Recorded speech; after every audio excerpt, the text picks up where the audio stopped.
ese discurso de Abraham, ese discurso de Esteban. Bien, vamos a darnos cuenta que, como veíamos, ese discurso de Esteban es muy importante, por eso Lucas lo detalla tan precisamente, y nos damos cuenta que el discurso de Esteban es vigente hoy en día por dos razones. Ese discurso nosotros lo podemos tomar para tomar aliento, para poder ser enseñados. Número uno, porque muchos cristianos sufren persecución. El mensaje de Esteban anima a los que sufren persecución, afirmando que Dios está obrando a través de sufrimientos. Número dos, el dedo acusador de Esteban, que apuntó con precisión al pueblo de Dios en aquel tiempo, todavía señala a la iglesia con igual precisión. La historia de la iglesia muestra que repetidas veces hemos resistido al Espíritu Santo, valorando la tradición de los hombres más que la palabra de Dios. Cada denominación y rama de la iglesia cristiana tiene episodios en su historia que muestran una actitud cerrada a lo que Dios estaba haciendo. Entonces nos damos cuenta que el mensaje que Esteban está desarrollando lo podemos aplicar para tomar aliento si somos perseguidos. Y número dos, porque muchas veces como iglesias nos aferramos a las tradiciones denominacionales y no hacemos caso a la voz de Dios. Hay muchas iglesias donde pues son más pasivos, ¿no? Y los coritos, ¿no? Y casi no expresan su manera de alabar o adorar a Dios, y hay otros que hasta exageran, ¿no? Y que dan sus vueltas de acá. Cuando Dios nos habla, de hecho, el domingo cuando estaba el Señor ministrando a través de la alabanza,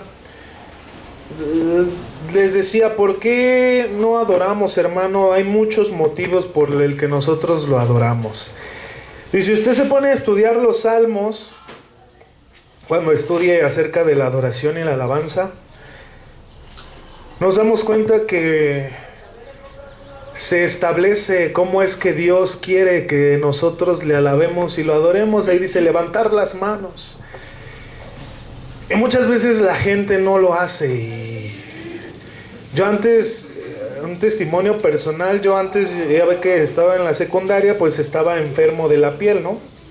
Mis marcas, me salían heridas en los brazos, en el cuello. Hasta mi tío Ulises está de testigo que cuando me iba a quedar a su casa, me metí a bañar y pues salía llorando porque pues el agua me ardía la piel.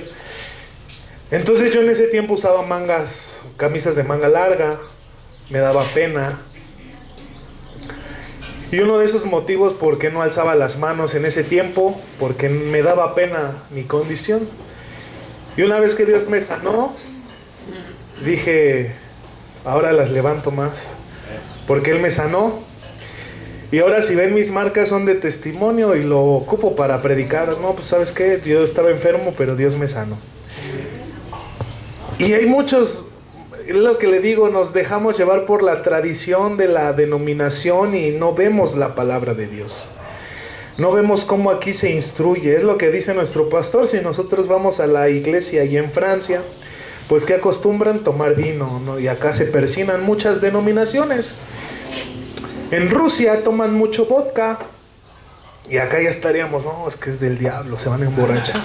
Pero son costumbres de países. Entonces nos damos cuenta que como iglesia nos tomamos mucho a la tradición, y era lo que Esteban estaba hablando a los fariseos, los mismos que crucificaron a Jesús. Ustedes han dejado o han hecho a un lado la voz de Dios y han seguido tradiciones, porque vemos que los mismos fariseos crearon más leyes de las que Dios había establecido. Lo vimos clases pasadas, como cuando estamos estudiando la vida de Jesús, cómo le reclamaban a Jesús acerca del ayuno, ¿no? Y veíamos que la Biblia mencionaba un ayuno nada más al año, y los fariseos habían creado más ayunos durante todo el año. Y nos damos cuenta que el extremo de muchas cosas es lo que Dios ve que está mal. Hechos 7, lo que acabamos de leer. La última exclamación de Esteban, esa no, creo que no la leímos, ¿va? Nos quedamos en el 53, vamos a leerla. 53. Ya aquí Esteban los confrontó y dice en el 54, oyendo estas cosas, se enfurecieron en sus corazones y crujían los dientes contra él. Pero Esteban, lleno del Espíritu Santo, puestos los ojos en el cielo, vio la gloria de Dios y a Jesús que estaba a la diestra de Dios. Y dijo, he aquí veo los cielos abiertos y al Hijo de Hombre que está a la diestra de Dios. Entonces ellos, dando grandes voces, se taparon los oídos y arremetieron contra él. Echándole fuera de la ciudad, le apedrearon, y los testigos pusieron sus ropas a los pies de un joven que se llamaba, ahí vimos al chismosito, Saulo. Y apedreaban a Esteban mientras él invocaba y decía, Señor Jesús, recibe mi espíritu. Y puesto de rodillas, clamó a gran voz, Señor, no les tomes en cuenta este pecado. Y habiendo dicho esto, durmió. La última exclamación de Esteban, he aquí veo los cielos abiertos y al Hijo del Hombre que está a la diestra de Dios, les dio rabia a los oyentes. Note el paralelo con Lucas 22:69. Vamos a Lucas, hermano.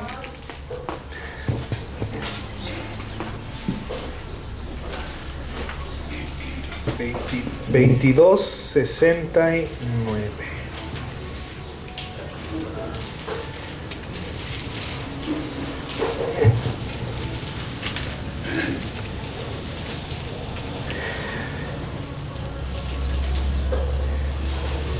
Desde el 66, cuando era de día, se juntaron los ancianos del pueblo, los principales sacerdotes y los escribas, y le trajeron al concilio diciendo, ¿eres tú el Cristo?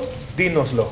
Y él les dijo, sí, si os los dijere, no creeréis, y también si os preguntare, no me responderéis, ni me soltaréis, pero desde ahora el Hijo del Hombre se sentará a la diestra del poder de Dios.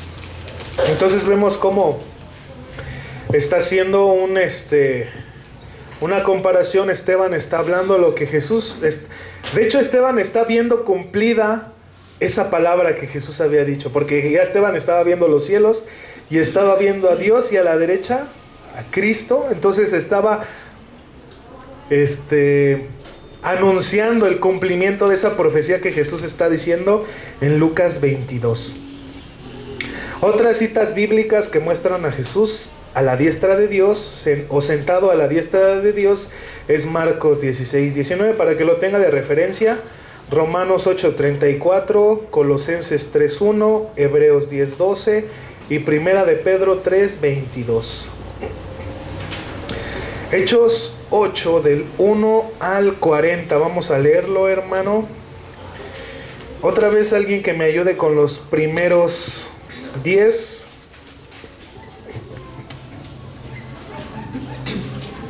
Voz alta, por favor. Y Saulo consentía en su muerte. En aquel día hubo una gran persecución contra la iglesia que estaba en Jerusalén, y todos fueron esparcidos por las tierras de Judea y de Samaria, salvo los apóstoles. Y hombres piadosos llevaron a enterrar a Esteban, e hicieron gran llanto sobre él. Y Saulo asolaba la iglesia, y entrando casa por casa arrastraba a hombres y a mujeres y los entregaba en la cárcel. Pero los que fueron esparcidos iban por todas partes anunciando el evangelio. Entonces Felipe, descendiendo a la ciudad de Samaria, les predicaba a Cristo. Y la gente unánime escuchaba atentamente las cosas que decía Felipe, oyendo y viendo las señales que hacía. Porque de muchos que tenían espíritus inmundos salían estos, dando grandes voces, y muchos paralíticos y cojos eran sanados. Así que había gran gozo en aquella ciudad.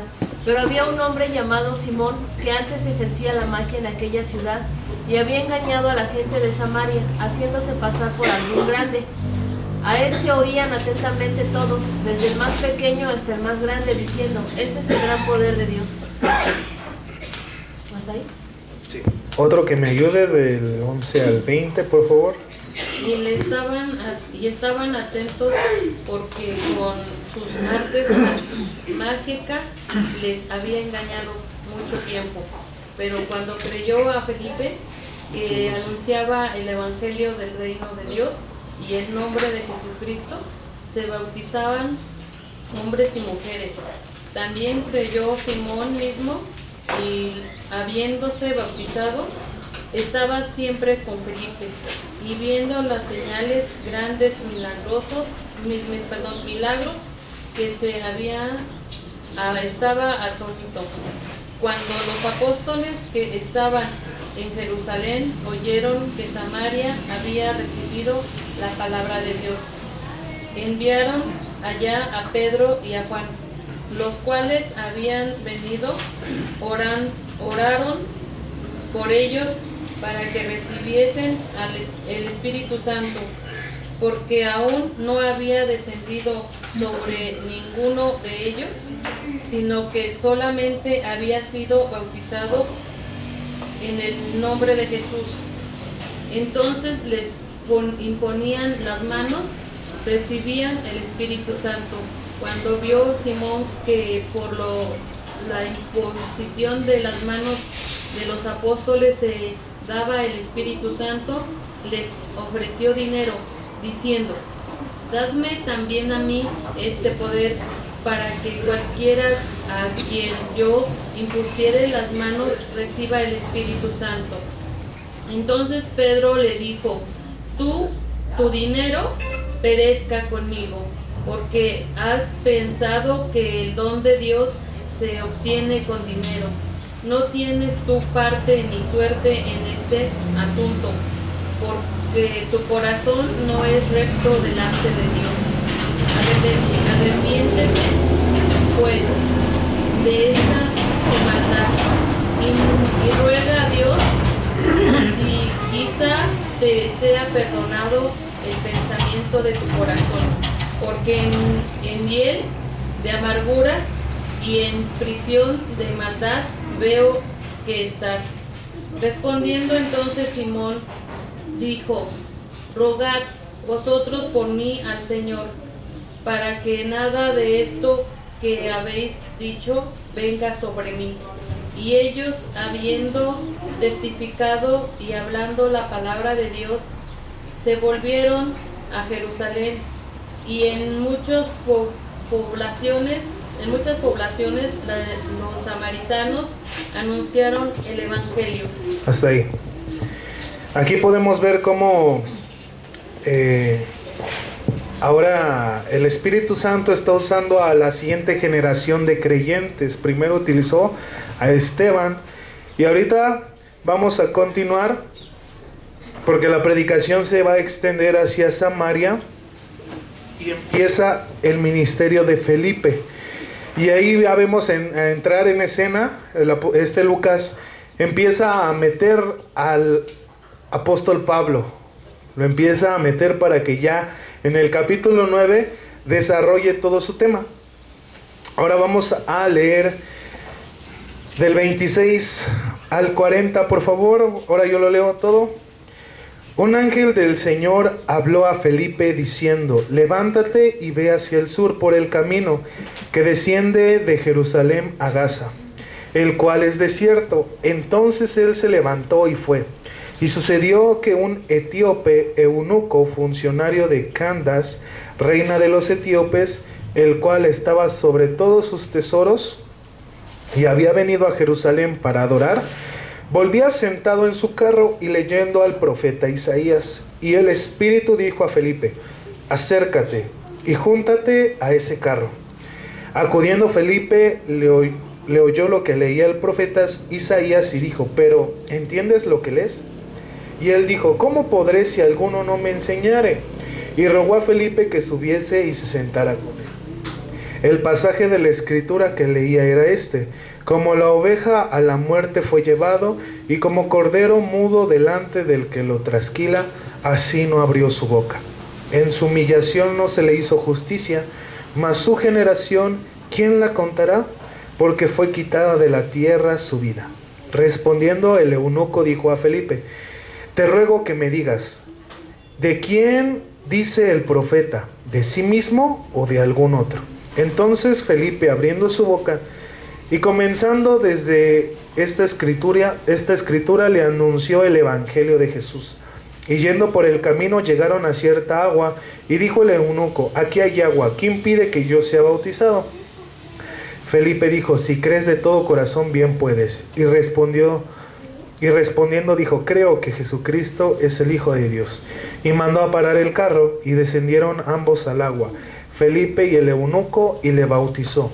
Cuando subieron del agua, el Espíritu del Señor arrebató a Felipe, y el eunuco no le vio más, y siguió gozoso su camino. Pero Felipe se encontró en Azoto, y pasando anunciaba el evangelio en todas las ciudades, hasta que llegó a Cesarea. Es que lo oigo bien poderoso. O es mi voz como de arcángel, como lo acabamos de leer, ¿no? Felipe ahora está predicando en Samaria. Vamos a ver el trasfondo cultural de lo que estamos viendo aquí. El trasfondo cultural del conflicto entre los judíos, especialmente de Jerusalén, y los samaritanos. ¿Recuerdan esa historia? Donde Jesús manda a sus discípulos por comida y él se encuentra a una mujer samaritana.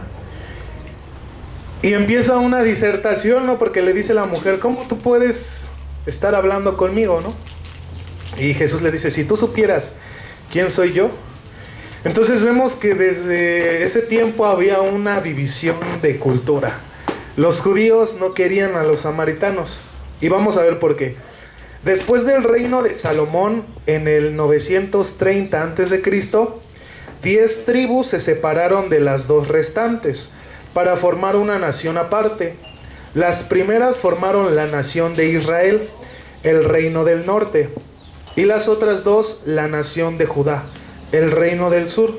Con la división política vino la discordia religiosa. Israel practicó una forma de idolatría y cambió ciertos pasajes de las escrituras, y ahí vienen los pasajes de referencia. Entonces vemos, de hecho, si vemos los profetas, hay profecías que menciona al pueblo de Israel y menciona al de Judá. Y decíamos, ¿por qué? Y nos damos cuenta que hubo esa división. 10 tribus se alejaron de 2 y crearon esta separación.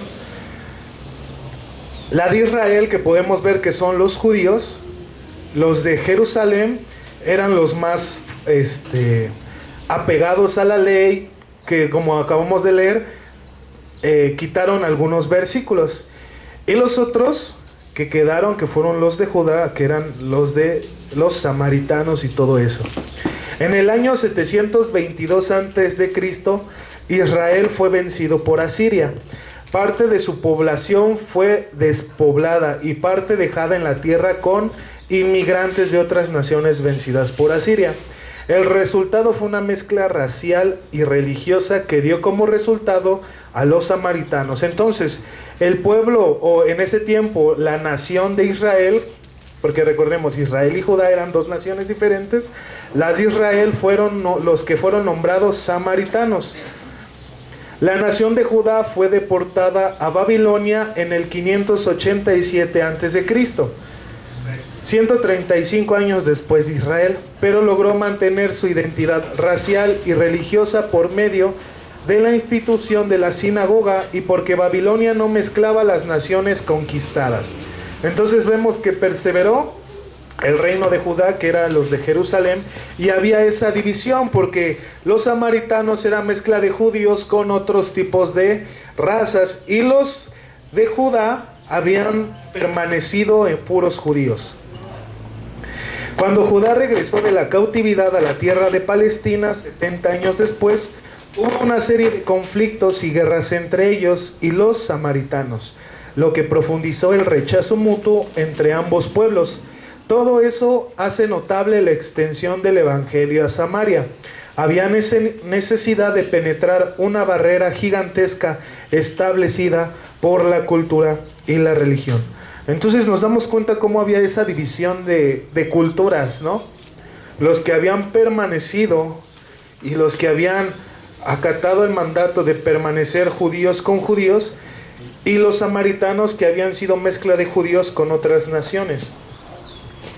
Lo que acabamos de leer en Hechos 14 al 17, vamos a leerlo para entender esta explicación. Dice: cuando los apóstoles que estaban en Jerusalén oyeron que Samaria había recibido la palabra de Dios, enviaron allá a Pedro y a Juan, los cuales, habiendo venido, oraron por ellos, para que recibiesen el Espíritu Santo, porque aún no había descendido sobre ninguno de ellos, sino que solamente habían sido bautizados en el nombre de Jesús. Entonces les imponían las manos y recibían el Espíritu Santo. Los católicos romanos usan este pasaje para comprobar la necesidad de la confirmación después del bautismo. Los pentecostales lo emplean como evidencia de que la llenura del Espíritu es posterior a la conversión y que hablar en lenguas es la señal definitiva de tener el Espíritu Santo. Otros grupos lo usan para justificar la necesidad que un apóstol imponga las manos sobre un nuevo creyente. Estas cuestiones no vinieron a la mente de Lucas. Él solo narraba lo que sucedió. El Espíritu Santo es Dios y Él es soberano y sabio. Entonces ese no era, por eso no lo estaba plasmando Lucas, para que lo usáramos como forma a seguir. Y aquí viene la respuesta.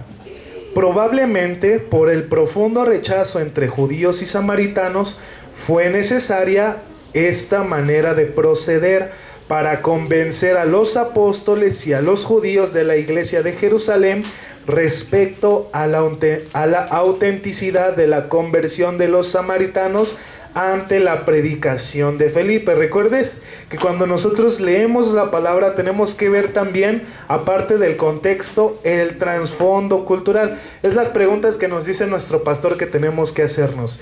¿A quién se lo dijo? ¿Por qué se dijo? ¿Y para quién se lo dijo? Y viendo y respondiendo a esas preguntas podemos hacer una comprensión de lo que está diciendo aquí. Entonces, viendo el contexto cultural, por eso es que se obró de esta manera. No quiere decir que nosotros lo tengamos que hacer. Como dicen, ¿no? Muchos lo toman para la confirmación del bautismo, los católicos. Y otros para que apóstoles a fuerza tengan que venir a darme el Espíritu Santo. Y vemos que no, que solamente fue para comprobar. Ya ves que había esa división de cultura. Dice: además es peligroso tomar un evento que sucedió en el tiempo de transición entre el Antiguo y Nuevo Testamento como un criterio para la práctica de la iglesia, sin que haya alguna indicación explícita de que los apóstoles lo consideraban así. Entonces tenemos que ver que el trasfondo del libro de los Hechos es histórico. Podemos tomar algunas costumbres, podemos ayudarnos, como lo que acabamos de leer de Ananías y Zafira. No quiere decir que ahorita nuestro pastor, si alguien va y le dice mentiras, va a caer muerto, sino es para que nosotros reflexionemos en lo que pasó y nosotros guardemos esa santidad. Entonces ahora entendemos, hermano, cómo muchas congregaciones, muchas iglesias han usado versículos fuera del contexto. Felipe y el etíope, esto es una enseñanza bien poderosa y bien hermosa que ahorita vamos a estudiar. La narración que nos sigue nos llama la atención por varias razones. Número 1, el Espíritu llamó a Felipe a abandonar un ministerio a muchas personas para atender a una sola persona. Porque ¿qué estaba haciendo Felipe? Estaba predicando el evangelio a varias personas. Pero ¿qué le dice el Espíritu Santo? ¿Sabes qué? Va sobre de esa persona. Solamente una persona, que fue el etíope. Esto muestra la soberanía del Espíritu y el valor de la salvación de cada persona ante el Señor.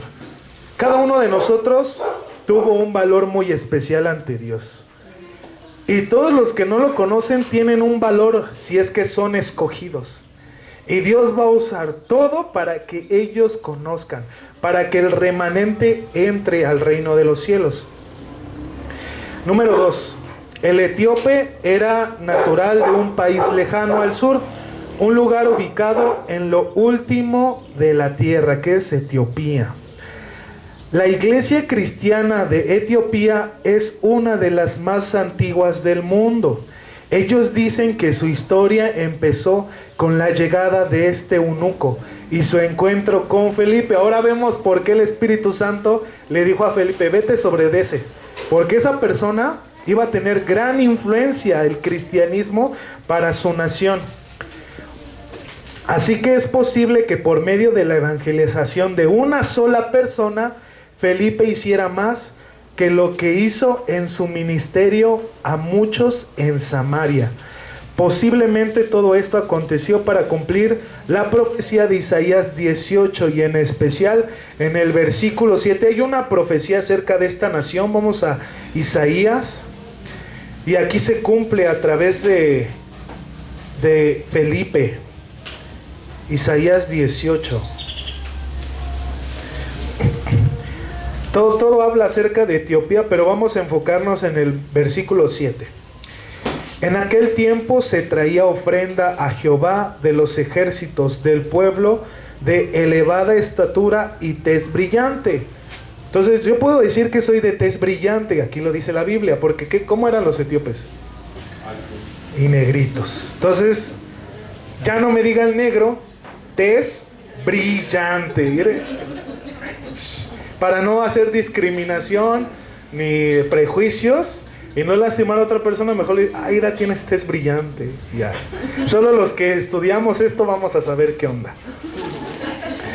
De pueblo temible desde su principio y después gente fuerte y conquistadora, cuya tierra es surcada por ríos, al lugar del nombre de Jehová de los ejércitos, al monte de Sión. Entonces aquí vemos una profecía acerca de este pueblo y vemos a Dios usando a través de Felipe para la predicación de este pueblo. Vamos a seguir leyendo Hechos, hermano. Creo que eso ya lo leímos también.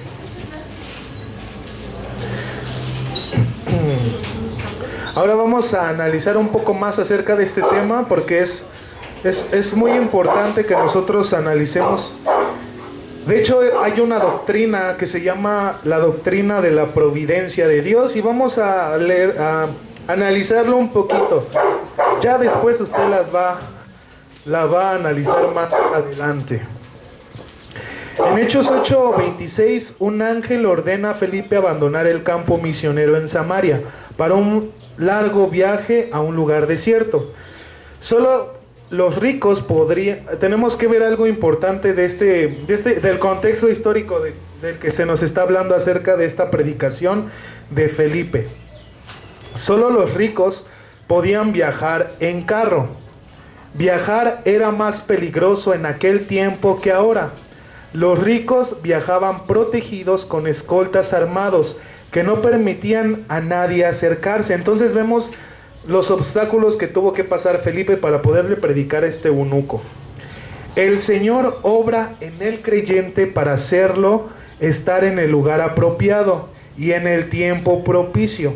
También obra en el que no cree todavía, preparando su corazón para recibir el mensaje de la salvación. Entonces, vamos ahorita a analizar que eso es la providencia de Dios, que Dios usa todos los medios necesarios para cumplir su propósito.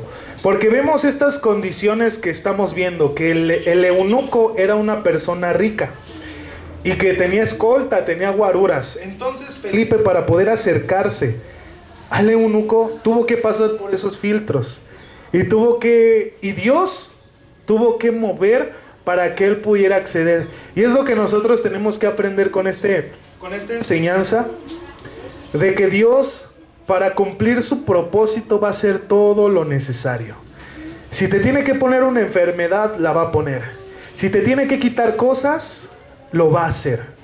porque se tiene que cumplir su propósito.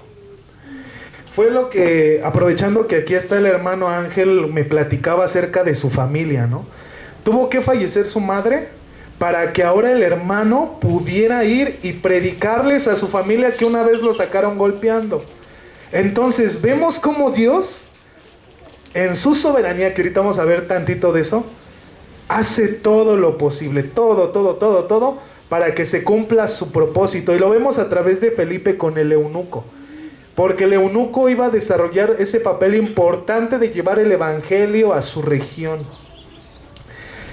Vamos a Romanos 8:28, hermanos, para ver acerca de la providencia y de la soberanía de Dios.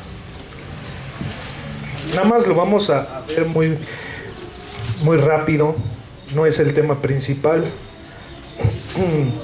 8:28 dice: y sabemos que a los que aman a Dios, todas las cosas les ayudan a bien. Esto es, a los que conforme a su propósito son llamados. Porque a los que antes conoció, también los predestinó, para que fuesen hechos conforme a la imagen de su Hijo, para que Él sea el primogénito entre muchos hermanos. Y a los que predestinó, a estos también llamó, y a los que llamó, a estos también justificó, y a los que justificó, a estos también glorificó. Pues, ¿qué pues diremos esto? Si Dios es por nosotros, ¿quién contra nosotros? El que no escatimó ni a su propio Hijo, sino que lo entregó por todos nosotros, ¿cómo no nos dará también con Él todas las cosas? Y leemos este pasaje y lo agarramos para cosas monetarias o sanidad. Pero ¿qué dice antes? Antes de la pregunta, ¿cómo no nos dará con Él también todas las cosas? Porque decimos, ¿todas las cosas que son? Todas. ¿Pero de qué está hablando? De que Dios cumple su propósito. Sea lo que sea que pase, Él cumple su propósito. Porque dice que a los que aman a Dios, todas las cosas les ayudan a bien. Esto es conforme a su propósito, son llamados.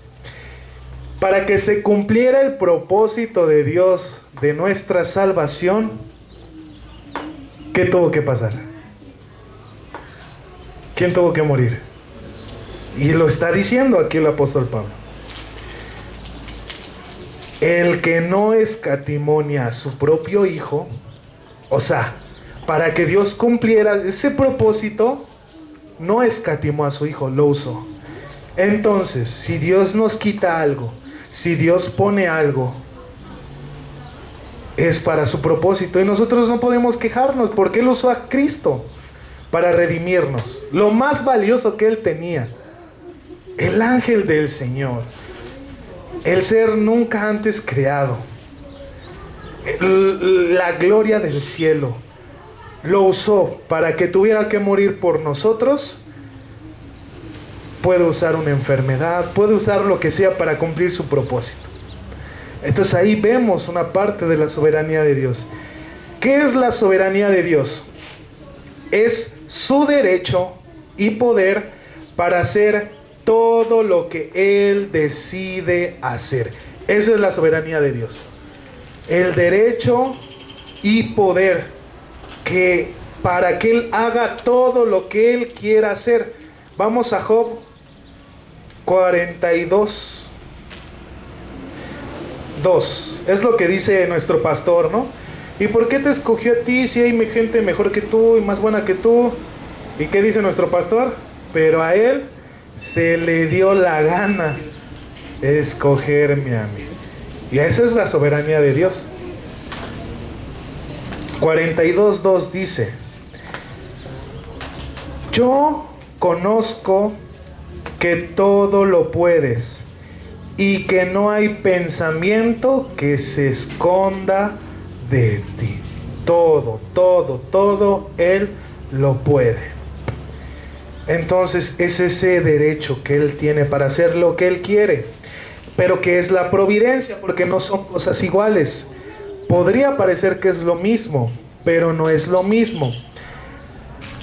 La palabra providencia viene del latín providentia, que significa ver de antemano.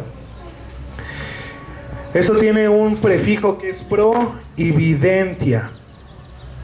Por eso es que nosotros le llamamos video, porque viene del latín vide, que es ver.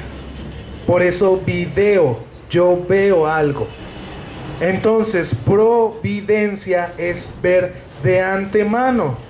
Ahora, ¿cuál es la definición de la providencia de Dios? Soberanía al servicio de propósitos sabios y decididos. O sea, que Él toma todas las medidas necesarias para asegurarse que sucedan sus propósitos. Dios viendo todo. O sea, la soberanía que es el derecho que Él tiene de hacer lo que Él quiera. Y la providencia es que Él usa todos los medios para cumplir su propósito. Él hace todo. La soberanía que es que no hay nadie que le exija a Dios o que le diga, sabes que no puedes hacer esto. Y la providencia es todos los medios necesarios que Él hace para cumplir sus propósitos. Él usó todo.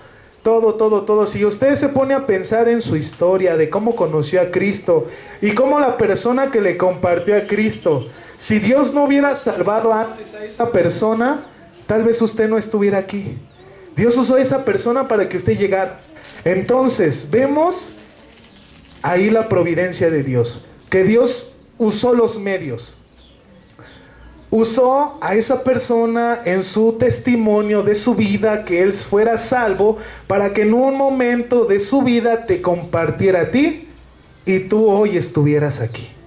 Y es lo que estamos viendo con Felipe y el etíope. La providencia de Dios, que Él está haciendo todo para cumplir su propósito. Por eso es que dice su palabra, el cielo y la tierra pasarán, pero sus palabras no pasarán. O sea, todo lo que Él ha establecido aquí en su palabra, de que se cumple, se cumple. De hecho, hay una profecía, creo que está en Zacarías, donde dice, puede que tarde, pero llegará. O sea, todo lo que Él ha manifestado en su palabra, se va a cumplir. Y nosotros tenemos muchas promesas que tenemos, y Dios las va a cumplir, y hasta las vemos cuando hay veces en las que no tenemos de comer, y Dios usa los medios y pone a alguien o te da algo y ya tienes de comer. Ahí estamos viendo la providencia de Dios, porque también la providencia es que Él está de nuestro lado. Lo vimos ahorita en lo de Romanos. Si Dios es con nosotros, ¿quién contra nosotros? Es Dios al servicio para nosotros, para sustentar nuestras necesidades. Dios usa todo. Dios usa la lluvia que ahorita está mandando para que la tierra dé fruto, y ese fruto lo puedan transformar en comida, y esa comida nos llegue a nosotros. Todo Dios, o sea, es algo, ahorita lo explicamos y lo leemos y medio lo comprendemos, pero es algo muchísimo más profundo que no alcanzamos a comprender. Y la doctrina de la providencia va mucho más profunda. La estaba estudiando el día de ayer. Busque en YouTube La providencia de Dios, de R.C. Sproul, y ahí le explica más a detalle la providencia de Dios, porque habla más a fondo de que, y es lo que nos ha enseñado nuestro pastor, nuestros errores Dios los usa para sus propósitos. Dios usó a Judas para traicionar a Jesús, y Dios usa inclusive nuestros pecados para cumplir su propósito. Pero ahí el pastor, el doctor R.C. Sproul,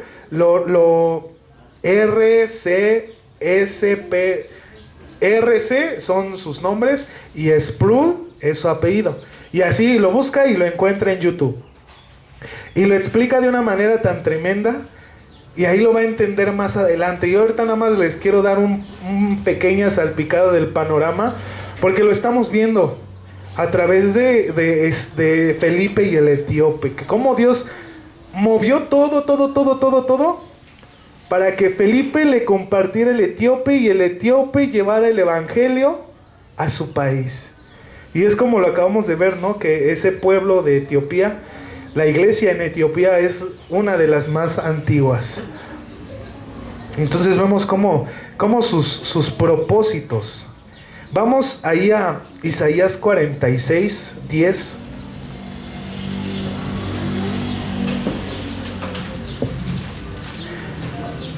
Entonces, ¿qué es la soberanía? Es lo legal, el derecho que Dios tiene. Y la providencia, que Dios usa todos los medios para cumplir su propósito. 46:10 dice, desde el 9, acordaos de las cosas pasadas desde los tiempos antiguos, porque yo soy Dios y no hay otro Dios, y nada hay semejante a mí. Aquí estamos viendo su soberanía. Que anuncio lo que por venir desde el principio y desde la antigüedad, lo que aún no era hecho, que digo, mi consejo permanecerá y haré todo lo que yo quiero. Al principio vemos en el 9, estamos vislumbrando la soberanía de Dios. Yo soy, no hay nadie más que yo. Y luego habla de su providencia, de que Él hace todo para cumplir lo que Él quiere, o sea, le dio la gana. Mi consejo permanecerá y haré todo lo que yo quiero. Chin, se llevó a mi hijo. Lo quiso Dios. Y honestamente no tenemos la facultad, porque es lo que vimos de la soberanía de Dios, de decirle o de reclamarle a Dios, ¿por qué? ¿Por qué? ¿Por qué? Y vemos que eso es lo primero que hizo el ser humano cuando cayó en pecado en el Edén. Se sintió indispensable y pensó que él podía ser como Dios. Y nos damos cuenta que no somos Dios y que Dios usó todo para que hoy pudiéramos estar aquí, para que se cumplan sus propósitos. Tal vez nunca sepamos por qué, pero es eso, que no nos frustremos y que no dejemos de amar a Dios porque hizo algo que yo no entiendo, porque es Dios. Nosotros simplemente confiar, y lo vimos en Romanos, porque a los que lo aman, todas las cosas les ayudan a bien. Esto es, los que conforme a su propósito fueron llamados. Entonces vemos cómo dice lo que acabamos de leer en Isaías 46:10. En otras palabras, me ocuparé de que todo funcione para los objetivos que yo tengo para el mundo. O sea, Él va a hacer lo que Él quiera. Y si nos cae un meteorito, Dios, Él sabe por qué. Ahora vamos al bautismo del etíope, lo acabamos de leer, ¿no? Que le dice el etíope, oye, si aquí hay agua, ¿qué impide que yo sea bautizado? 3 asuntos a aclarar. Primero, el etíope es un eunuco. ¿Qué quiere decir? Estaba castrado, o sea, ya no tenía aquello. En los tiempos antiguos se solía castrar a los guardias de las mujeres de un rey o alto oficial para prevenir que tuvieran relaciones sexuales con ellas. Entonces les cortaban su miembro.